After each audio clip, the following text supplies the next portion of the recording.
Morning.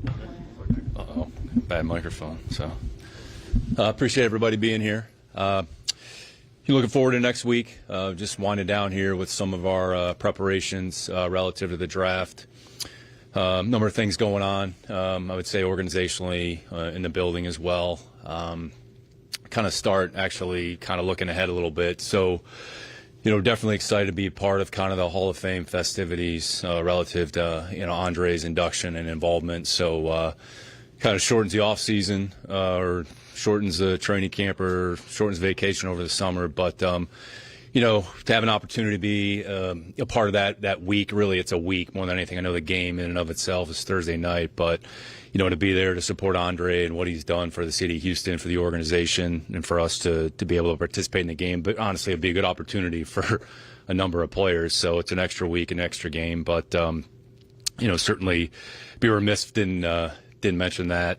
As far as the team is concerned, it's good to have everybody back in the building, or most of the team, for the start of the offseason program. Really, it's the first opportunity for the team to get together, spend time really with the strength and conditioning staff.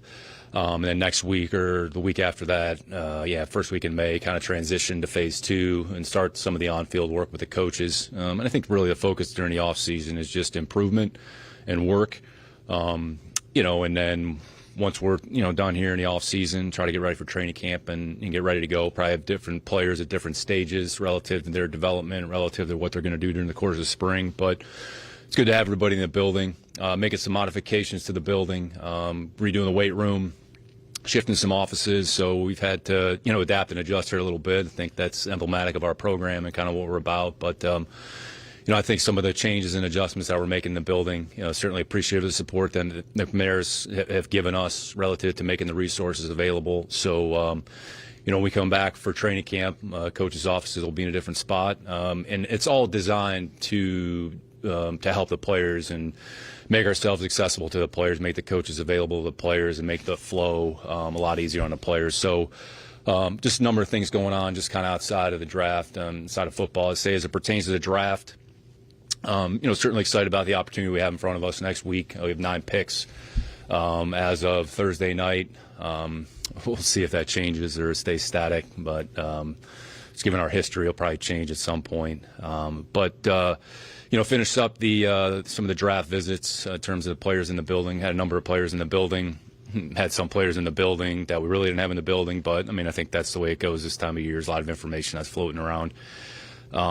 Certainly appreciative of the staff. I'd say our entire football operations staff is really involved, from medical to strength conditioning to player development to scouting to coaching, take part in those visits. Really the goal behind that is to try to simulate as best we can what it's like to be a Houston Texan on a day-to-day basis, and the people that you're going to interface with on a day-to-day basis have an opportunity to meet them and have an understanding of what we're about, and they understand, we understand what they're about. They can learn about us. We can learn about them. So I'm certainly appreciative of the entire football operations staff. I'd say specifically, can't say enough great things about the college scouting staff and the work and the effort that they put into it. We shifted some responsibilities around a little bit. Going into last year, we asked some guys to take on a little bit more responsibility. I hate to single anybody out, but do it anyways. I think the work that Lip, John Richard, Zeke Curtis, Brad Matthews, Tom Hayden, those guys put a tremendous amount of time, effort into the overall endeavor. And honestly, we wouldn't be in a position that we're in right now in terms of our preparation for next week without the work. Again, it's not just them. There's a number of other people. Our area scouts are really the boots on the ground, and it starts with them. But they pour a lot into it. They give a significant amount of time, effort, and energy. And by the time we get to Thursday, we have as much information as we need. And the goal is just try to make good decisions for the organization. And I think the goal for next week is try to add the right people with the right mindset. I would say, like Will said it best the other day in terms of our program, what it's about. We're not for everybody. Everybody's not for us, and that's okay. We're just looking for the right people with the right mindset, that are right fit, that, we think can help us win football games. So not to oversimplify it, but that's the goal. So, again, making progress. Got a long way to go.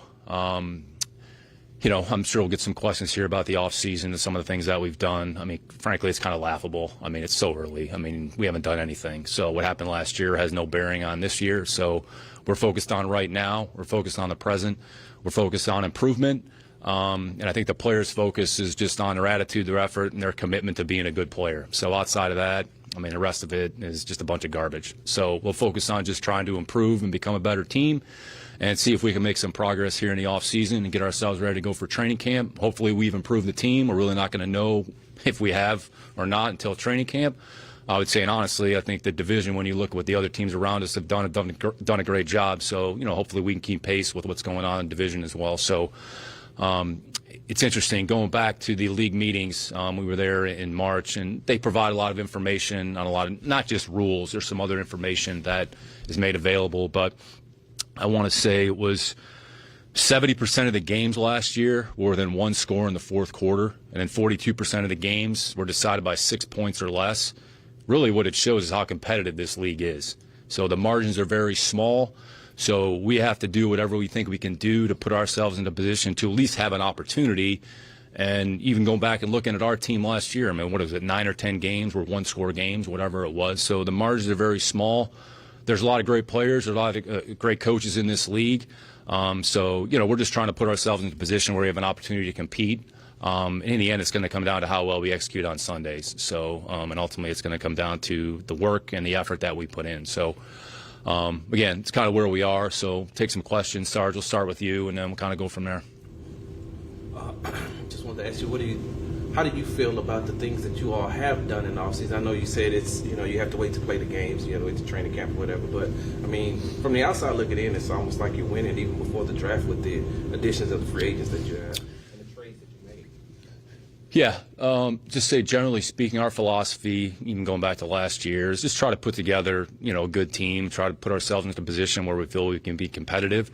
And I say by the same token, when you go into the draft as best you can, you want to put the team in a position where if you had to go out there and play a game today, like we'd be able to put a team on a field. So, and we feel as we sit here today, if we had to go out there and play a game, we'd be able to put a team out there and not necessarily have to rely on the draft to, let's say, add a player. Like I think whoever we draft, I mean, hopefully they'll come in here and create a role and a niche for themselves. Probably going to be hard to make this team or make a significant impact, and I mean, hopefully that's a good thing. But by the same token, there's a lot of things that are going to happen between now and September. The overall composition of the team, who's available, injuries are a part of it. So that's all we can do is just focus on where we are right now. Hopefully we've added players that can help our team in some capacity. And then hopefully we continue to add to the team as we go here next week. Right now, like I said, we have 9 picks. Call it 9 draft picks. I think right now we're at 73, 74 players. So there's another, call it 15 to 20 spots, give or take. So the big thing is just trying to add the right people with the right mindset, with the right mentality, that just want to come in and work hard and just kind of do their job. And again, try to create as competitive environment, as competitive a situation as possible, which D'Amico has talked about that. And I think philosophically we believe in the same thing. So I mean, everybody is going to have to earn whatever the role and opportunity is, but hopefully the players that we brought them here for a reason because we think they can help us.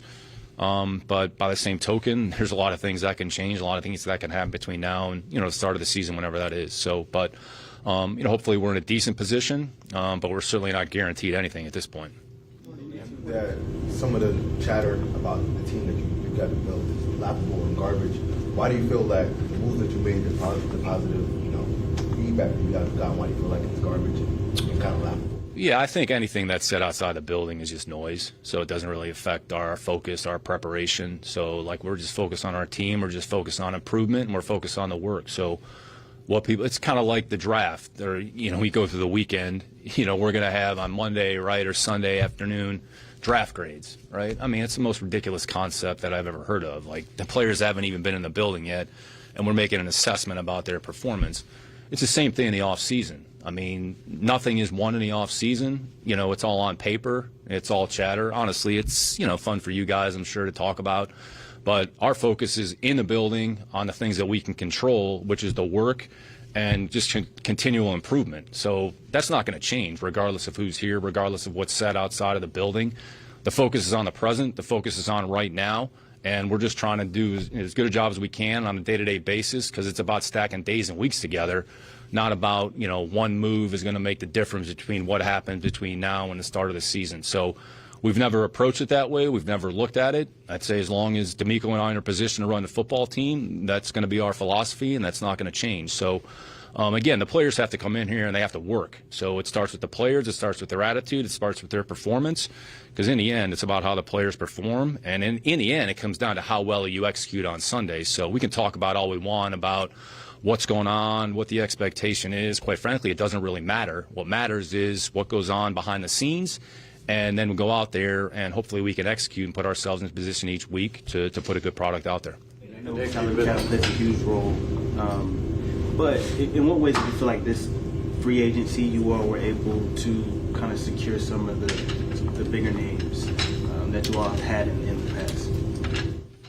Yeah, I mean, look, I don't really know what that means. I think, when you put the team together, you look at the opportunities that are presented in front of you. You have X number of dollars that you have available to you, and it's all about resource allocation. So, I mean, Devin Singletary, was that not like a big enough name last year, I guess? So, again, we're looking for good football players with the right mindset that come in here, espouse our philosophy, and then ultimately have to go out there and perform and play football. So, Will Anderson said that a lot of players at the Pro Bowl were like, hey, tell D'Amico, tell the Texans to come get us.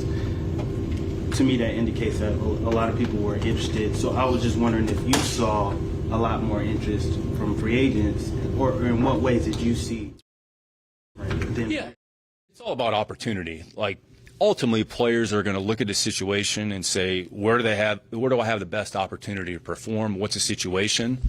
And really, it starts with the people that are in that locker room down the hall, the players that are here, a lot of the returning players.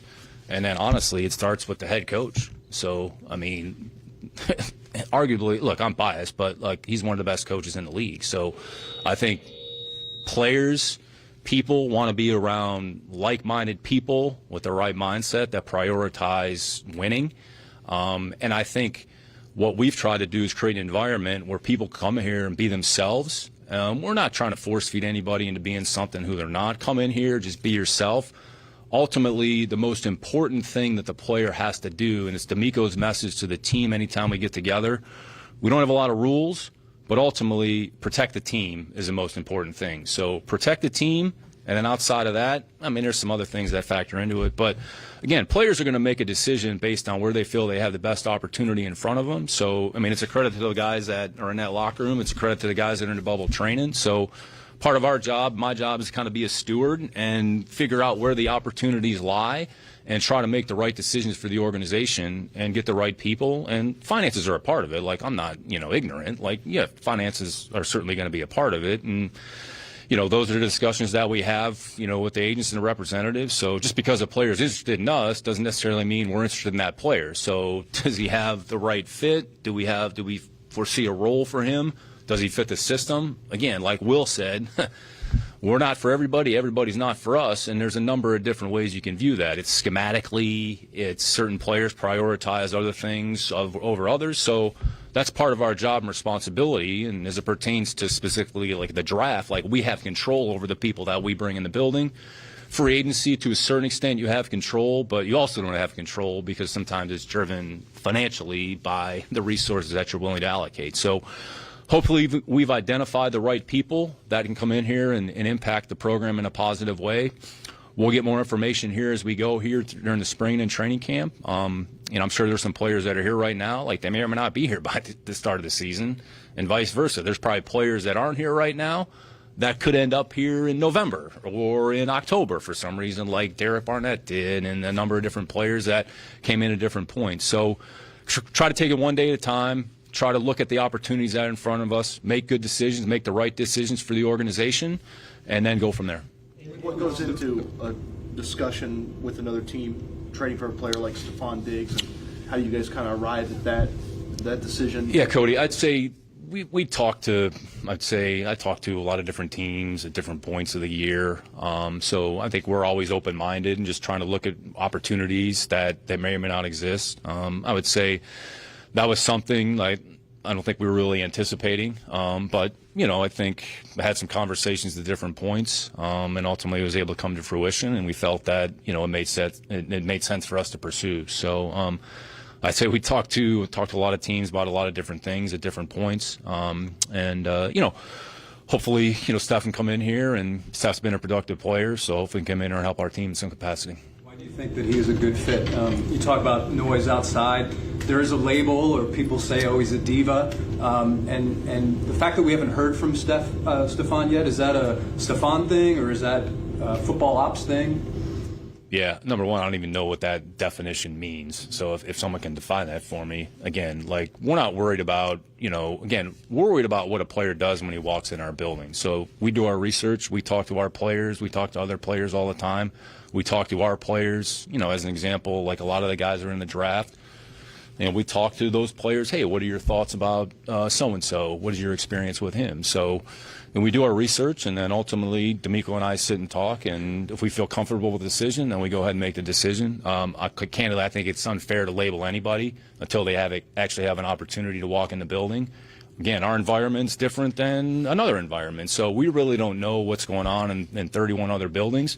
We know what's going on in our building, so excited to have stuff here, and when he gets here, I mean, certainly he's he'll be available. There'll be ample time for you all to visit with him. So, I mean, again, there's not too many people that have been available. We just started the offseason program, so we're not sign a free agent, bring a jersey up here and do a big powwow. That's not how we operate. We don't believe in that. So that's just us philosophically. So other teams choose to do it differently. So we try to do what we think is right, and we're pretty consistent in that. I know Will and CJ were available the other day, so there'll be other players that are available at different points during the spring. So excited to have Steph here, and hopefully he can add to our team. When I got hesitant to make moves when you feel the deal is right, what's your philosophy on that thinking, moving up or down to get maybe a position you're looking at, a type of player that you want to? More draft-wise or just generally speaking? Yeah, I think we've always been kind of open-minded, be willing to be flexible and adaptable, and movement is contingent really. It's really player-driven, so it's supply and demand. What are the resources available? If you bypass a player at a certain level, what's the opportunity you can get an equivalent player at a later point? Do you have to maybe move in order to secure the services of that player, and at what cost? So there's cost-benefit analysis that goes on continually. I think the one thing that we try to do, and hopefully it's a good enough job in some respects, but it's just be open-minded, be flexible, and be willing to adjust and adapt to the circumstances. And a lot of that is based on your preparation and the information that you have. It's understanding the board top to bottom. It's knowing the players not only at the top, but at the bottom as well. There are probably some players that we actually brought in for visits that we wouldn't draft, but that doesn't mean that we wouldn't be interested in them, right? So we're just trying to gather as much information along the way as possible, and then just try. The draft ends up being really about positioning and just where do you think you have to move. You're not necessarily making it based on what other teams are doing, and again, you might not be looking at the same players other teams are looking at, but maybe there's a certain position. So, there's a little bit of strategy, maybe some positioning involved. So I think just flexible, adaptable, open-minded. I mean, that's kind of been our thought process and our mindset since we've been here, and, we'll probably continue that moving forward. From a football standpoint with Stefan, what do you feel like you guys get in him just in terms of versatility, all the things he can do? And many years ago, you were thrown to him at that Maryland Pro Day, and you weren't there for that, were you? I was. I watched you. I thought you threw well. It's funny. It's funny you bring that up. No, actually, I was there for that workout. Actually had the opportunity to meet with him after the workout as well as part of our process. So, I mean, I would say that information, honestly, is probably more relevant than what other information might be kind of floated around outside the building. But as it pertains to him, I mean, look, he's an experienced player. He's been productive. He's instinctive. He has good hands. So, our system is maybe a little bit different than the system that he was in Buffalo, but he was as productive as any player in the league. So there might be some things that we're doing maybe that are similar to maybe what he was doing in Minnesota. But, good football player. We think he can help us, which is why he's here. Times that the draft can be a crapshoot. So when you draft C.J. Stroud, obviously you have high hopes for him, but you don't know until he plays. You've also said that you look at roster building somewhat in like 2-year windows. So how did his play and knowing that you found a quarterback impact maybe moves that you did this offseason and your plans moving forward? Yeah, there's a lot there. Look, the draft, it's not an exact science. So I think when you add a player to your team, you add the player because you think at some point he's going to be able to impact you in a positive way.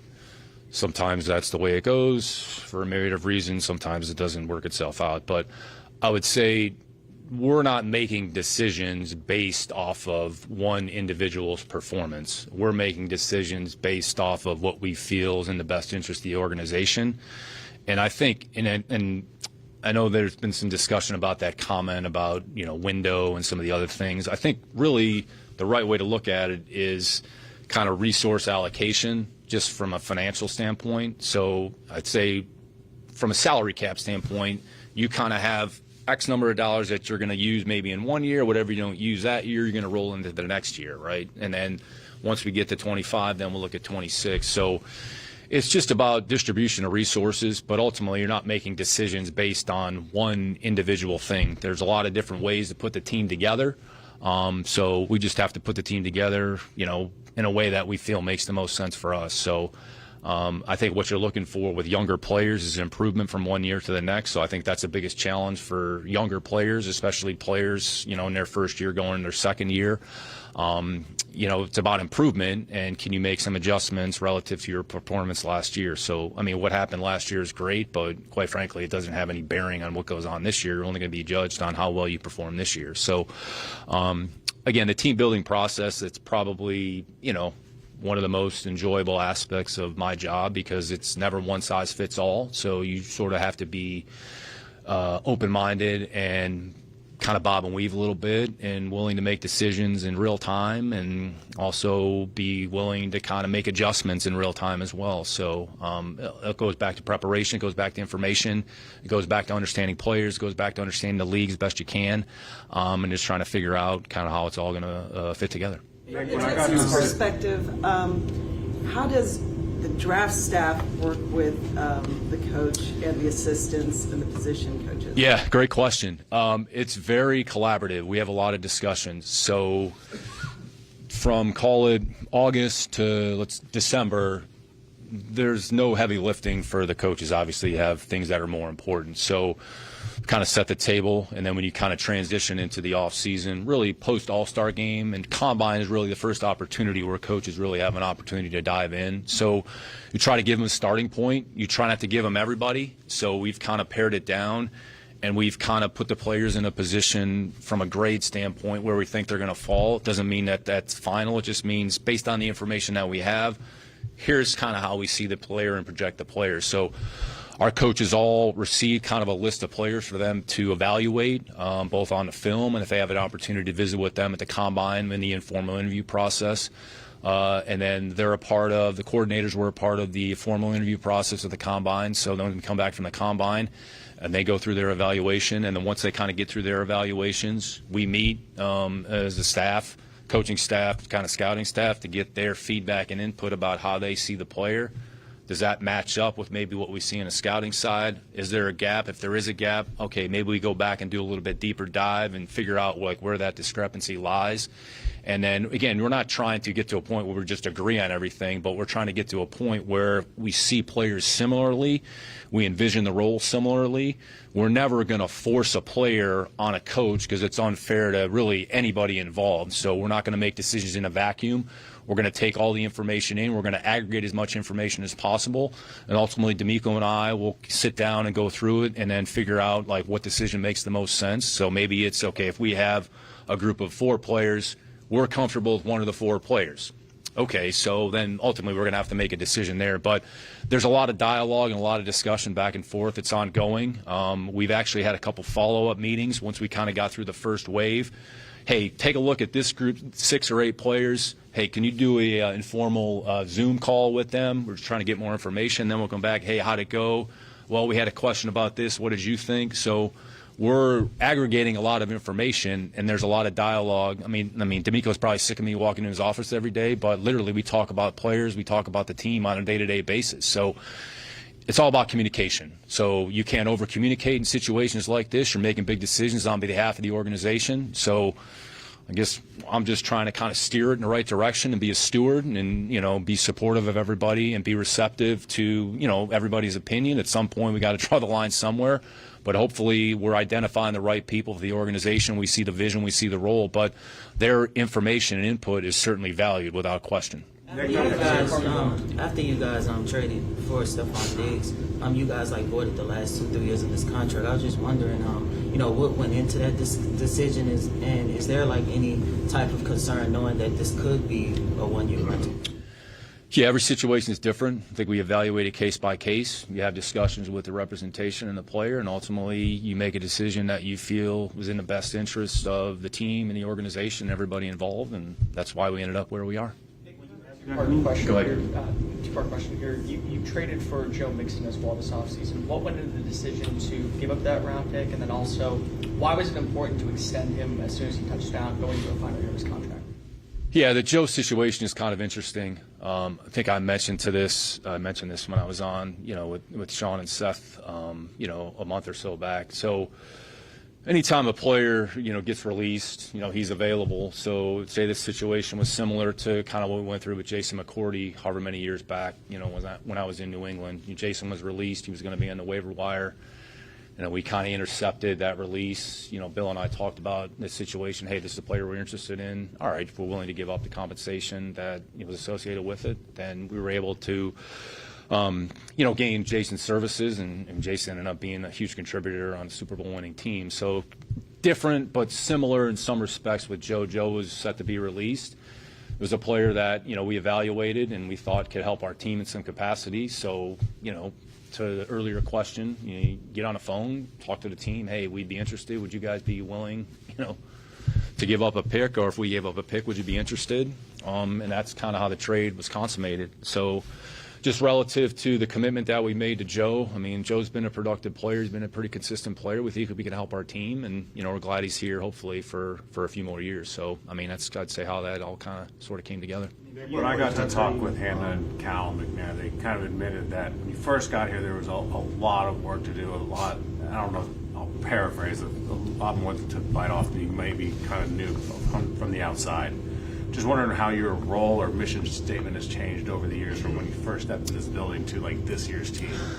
I haven't really thought about that. I think anytime you kind of take on a new job or challenge, you know, it's going to be difficult. I mean, nothing's ever easy. So I think you're just trying to be opportunistic and try to take advantage of the situation and really just keep the focus short term and kind of take it one day at a time.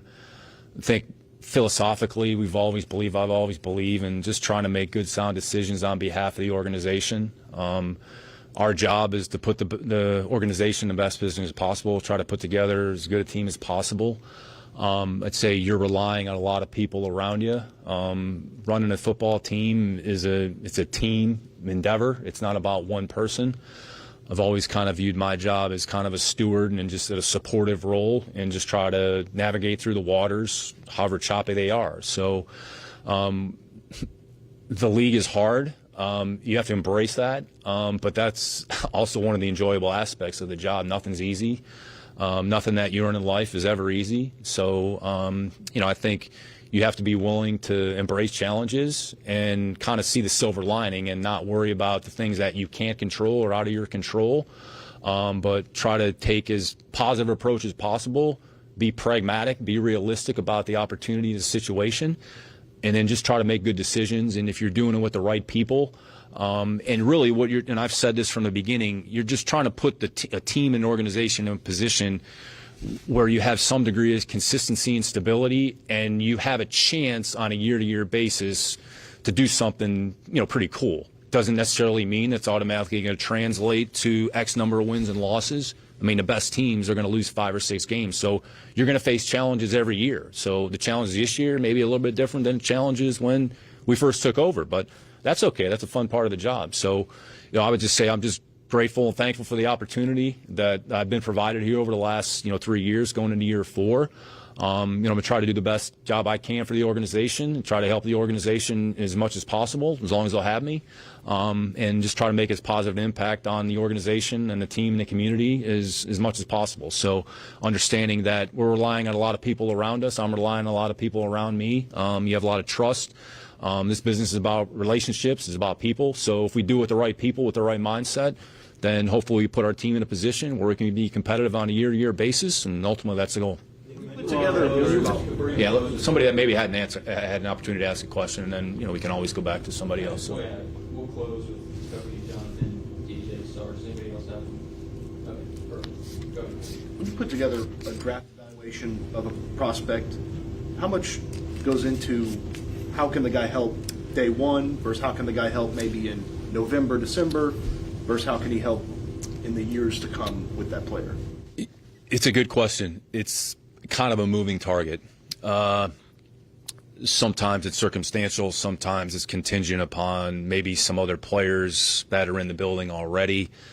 But everybody kind of gets the same opportunity, and you don't want to pigeonhole a player and say, well, he's not going to be ready until November. Maybe he expedites that because his performance, and he shows the confidence, and he gets the confidence and faith of his teammates and the coaches around him. So when people walk in the building, everybody kind of has the same opportunity. I would say, just generally speaking, Cody, a lot of these players are behind just relative to their development, where they are physically. I would say for whatever reason this year, it seems like more players are further behind. And again, some of them have been advised to basically, after the combine or their workouts, basically don't do anything physically in lieu of they don't want them to get hurt or anything like that. Well, okay, you lose, call it 4 to 6 months of training, which means when you come in a building in May, you're behind physically. So maybe we think the player is going to be ready physically, but part of our assessment is to see where they are physically, do some testing, get some baseline testing. And we're not going to put the player in a position and kind of force feed it. The player's ready when he's ready. I would say, just going back to last year's group, I mean, other than, I'd say a player like Brandon Hill might be in a situation like you kind of alluded to, where other than Brandon, everybody else made a contribution to the team last year. Brandon really didn't, because he kind of got off to a slow start, was injured in rookie camp and in OTAs, and he really didn't have a training camp. But I'd say the work that Brandon has put into this point, he's put himself in a position where he's going to have an opportunity. So I'm excited about his chances and what he can provide. So it's case by case, and again, it's all about how do they perform, how much progress do they make, and how much information can they absorb in a short period of time. And we're not going to, again, put a timetable on anything, kind of pigeonhole anybody. When they're ready, they're ready. Sometimes it takes a year. Sometimes it takes 2 years. But after kind of that first iteration, draft, off-season program, training camp, in-season, off-season, you should have a decent idea of the player's ability and opportunity in front of them, understanding there could be some things that derail that. So you're kind of weighing everything. There are actually probably some players in this year's draft who physically might not be ready to contribute maybe early on in the season, so maybe you're drafting them for next year. Okay, then that's a decision you have to make and say, are we comfortable with that? Do we want to try to gain the player's services, understanding maybe he's not ready? So those are all the discussions that we're going to have. I think it's a pretty astute observation. But again, every case is going to be different, and you kind of have to treat each individual player kind of differently and not really force feed anything. Hopefully that answers the question. Jonathan DJ Cole. Yeah, when you have your top 30 visits, what are some things that you have prospects do? What are some things you're looking for during that process? And how crucial is that to whether maybe you select a player? No, it's interesting. I think like the top 30 notion is kind of a little bit of a misnomer. So it's really not the top 30 players. It's really 30 players that you have an opportunity to bring in your building to gain more information on. So we have various checkpoints on players. So the visit may be another checkpoint. Maybe we're trying to find out something specifically. So again, we probably run the gamut of players, where they potentially could get drafted, what their role is. Maybe we're just trying to verify a separate piece of information, and then maybe when they walk out of the building, we say, okay, well, case closed. Like, honestly, we're moving on from the player. That's okay, too. So it's just whatever we need to do to get to a point where our questions are answered we can make the right decision. We have the right information. But I think that whole top 30 notion kind of gets used loosely. We don't view it as top 30. We just view it as 30 opportunities. It's actually more than 30 because there's some players that kind of qualify as kind of local visits who play in the 90-minute radius in certain colleges. So we probably get more than 30. We're not breaking any rules, so the NFL is not going to come after us. But so you're just trying to gain as much information as you can so you can make a good decision. And if there's a loophole that you need to close, this provides you an opportunity to do so. You mentioned earlier about protecting the team. D'Amico also mentioned about protecting the team last year in the draft. You guys did a really good job of keeping all the information tight and in-house in terms of wanting to get CJ and train them well. Is there another way that we're supposed to do it? No, I'm asking how much do you think that helped, and how are you guys able to keep everything in-house? Because those were two really big moves. Yeah, I mean, it's just, communication and people understanding that the most important thing is to protect the organization and the team. Our job isn't to, despite what everybody thinks, our job is to really publicize what we're doing.